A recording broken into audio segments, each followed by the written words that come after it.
To get the whole eclectic view, and obviously we don't have time to cover the 23 interesting individuals, another individual that many people in the audience know of, Jack Bogle, the founder of Vanguard Group.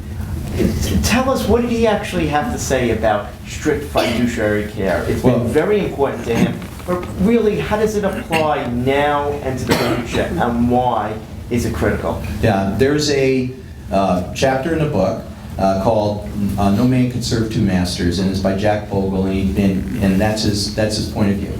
You're either loyal to this master or you're loyal to that master, and he sees conflicts as the bane of the financial services industry. It's too conflicted, and is on a mission, has been on a mission, a lifelong mission, to eliminate conflicts. In fact, the whole structure of Vanguard is designed to eliminate one of the core conflicts in the money management business, which is that the people running the mutual fund, the investment advisor, have different economic interests than the shareholders of the mutual fund in most money management firms.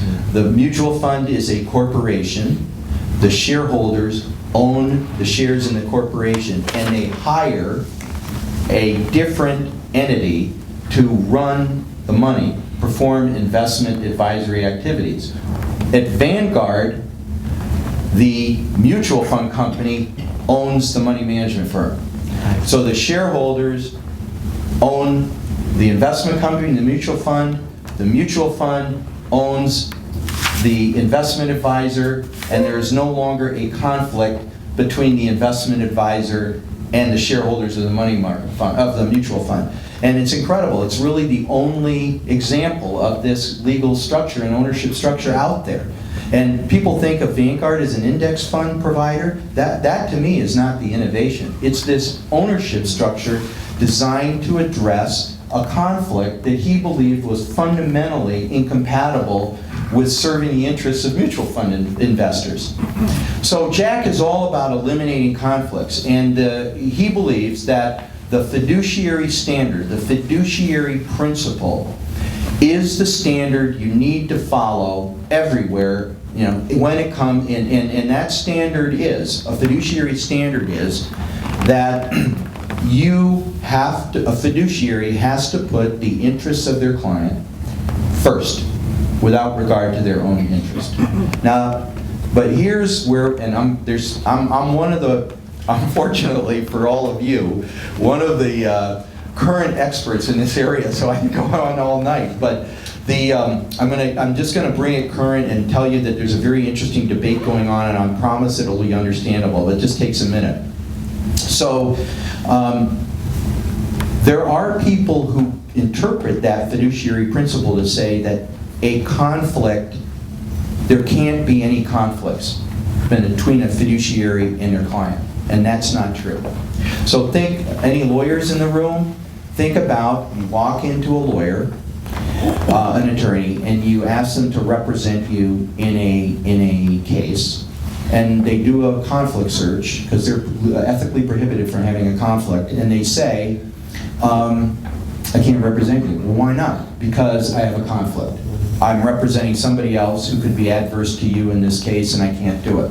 I'll say, well, okay, can I waive the conflict? And the lawyer will say, yeah, if you want to waive the conflict, and the other party want to waive the conflict, I can represent both of you. Now, there could be reasons why you don't want to do that, but the point is, ethically, if you both waive the conflict, he is okay representing you both. The same is true in a fiduciary context. If you're a fiduciary, it's not a problem for you to have a conflict if you disclose the conflict and you, Joe, accept the conflict. So let's start with the whole idea of a fiduciary charging a fee. You want to pay zero, I need to charge you a fee. We sign an agreement, you sign an agreement, I say I'm going to charge you 1% a year to manage your money, you sign the agreement, give it back to me, I've disclosed the conflict, it's actually a fee, you give it back, you agree to pay 1%, we're all good. So a fiduciary standard isn't about not having any conflicts. It's about disclosing and not acting in a conflicted way until the client accepts the conflict. Now, why is this important today? Why it's important today is that one of the things Congress did in the Dodd-Frank Act, coming out of the financial crisis, was to say there are too many conflicts when it comes to the way financial advisors provide advice to their clients about their financial lives. And we're not going to do it right now in Dodd-Frank, but we're going to give the Securities and Exchange Commission the right to write a rule that makes everybody that advises individuals a fiduciary duty. So they gave them the right to do that and said, come back and tell us, Congress, whether you think that makes sense a year from now. A year later, SEC went back to Congress and says, yep, makes sense. 5 years later, no rule.